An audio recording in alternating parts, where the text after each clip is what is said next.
Hello, welcome. My name is Marco from Water Dragon Arts. Thank you for visiting my channel. In this video, I want to talk about a specific exercise that you probably know from Qigong or Taiji training. I'm just going to show you what it looks like. It is this one, okay? It's a warm-up exercise, and we basically launch our arms from one side to another, and we're closing and opening the quad to do that.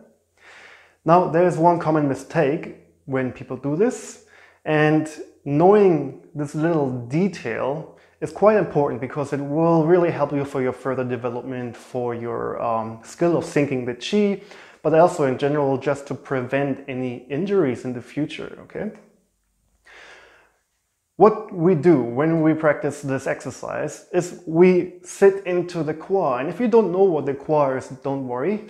I have not done a specific video on that yet, but I am about to do that. So if you want to know or don't miss this video, then just subscribe to my channel. But I will explain the Kwa just really quickly and roughly so you have a bit of an idea what I'm talking about. The Kwa is basically this area here, okay, this triangular region of the body. Generally, you can translate it as the hip region because there are some other tissues and muscles and bones included in the general translation, but in this case it's quite important that we only focus on that inner part, simply because if we focus on the hips in general, we include too many regions at once, which will result in more tension in the area of the hips and legs as well as knees. And that's what we really try to avoid when we practice this exercise. And in fact, we try to avoid that no matter what we do. Any kind of movement or even static poses in Qigong or Taiji will require to sit into the Kwa correctly, just so the mass of the body can really travel down to the ground and you can sync your Qi. Just really quick to explain a bit more about the Kwa, just imagine that the red ball here is your pelvis and the green ball is the crown of your head. Now you probably know it from your Tai Chi Chuan or Qigong practice that you always have to relax the pelvis down and at the same time lift the crown of the head up as if a string was attached to the crown of the head that's pulling it up lightly, right? Now if we don't do this, then there is a probability that our spine looks like this. So that white elastic band is our spine now. So there's no positive tension, no good tension. It's not stretching. Maybe the vertebrae are touching each other and the spine is collapsed.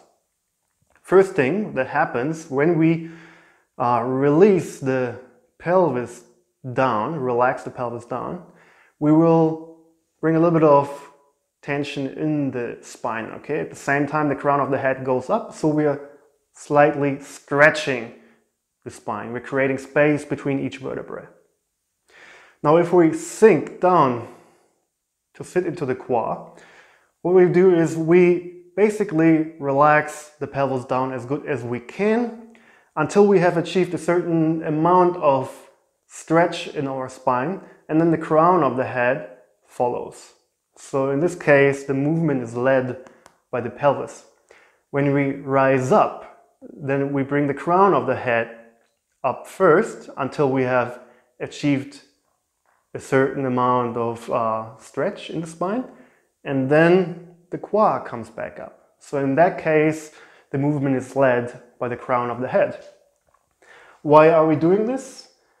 We do this in order to maintain a nice stretch in our spine throughout the whole exercise. Okay, and that's the case whatever we do. If we're just standing in Qigong or if we're moving, we're always rising and sinking, sitting into the Kwa, and we always do it that way. Pelvis relaxes down and crown of the head pulls up slightly. So how does this relate to that warm-up exercise that I was showing you in the beginning?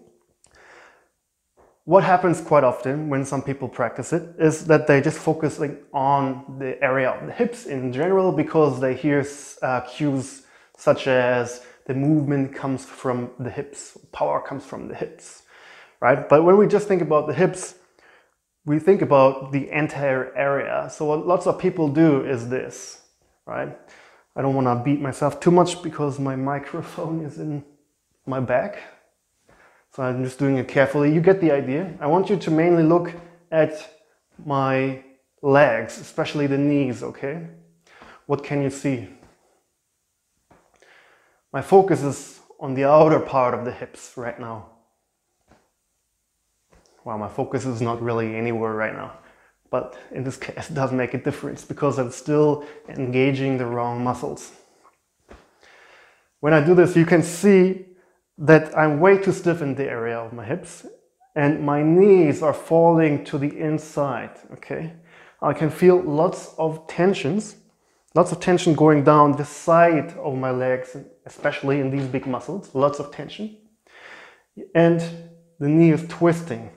As I'm going to the left, my right knee falls to the left. As I'm going to the right, my left knee falls inward to the right, towards the center line. And that's not good. First of all, that's not good because if you continue doing this over the course of many years, you will probably cause some injuries in your knees. And Qigong and Taiji is supposed to be good for our body, right? So let's not damage it by doing that. And the other thing is that we need to relax the area of the hips so that the mass of the body can be received by the legs. Okay, so we want to bring the mass of the body down through the big bones of the legs to the ground. That's why we have to move from the quad, from this area. Okay, now look at the same exercise and just take a look at my knees again in particular and see what changed, what's different.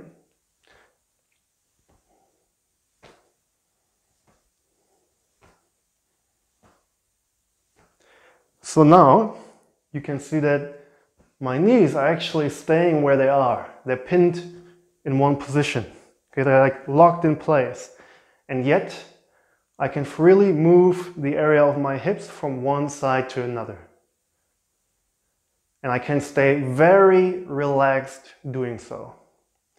Okay, that's an important part when you sit in the quad correctly, okay? Because you're not moving from the outside, which will engage all these areas here, all these muscles and the knees, but you're moving from the quad. You're closing the right quad and you're closing the left quad. The right one is open. You can even put your hand here and kind of squish it in a bit. See if you can kind of trap it by closing the quad on one side. So if you're potentially doing this exercise wrong, then just try at home. See if you have lots of tension in this area, if you're twisting your knees or not. Maybe you're doing it right and then it's all good. What you can do to practice it at home, you can just sit into the quad. And when you're sitting in the quad, you can lock your knees in one position and you can focus on one side, close the quad, on the other, and concentrate on your knees. Try not to move the knees. Try to just move your body from one side to another without moving your knees. A little bit of movement is okay, you know. It doesn't have to be like too crazy, but you have to learn how to move from this area. Okay?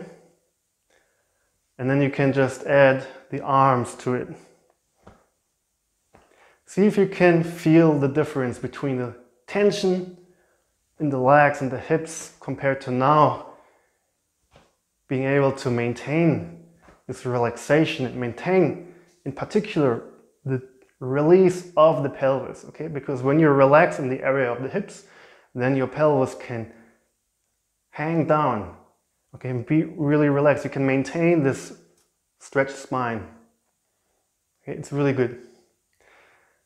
Okay, try that at home. I hope this helps. You can even use a wall or something to put your knees against just to lock them in place.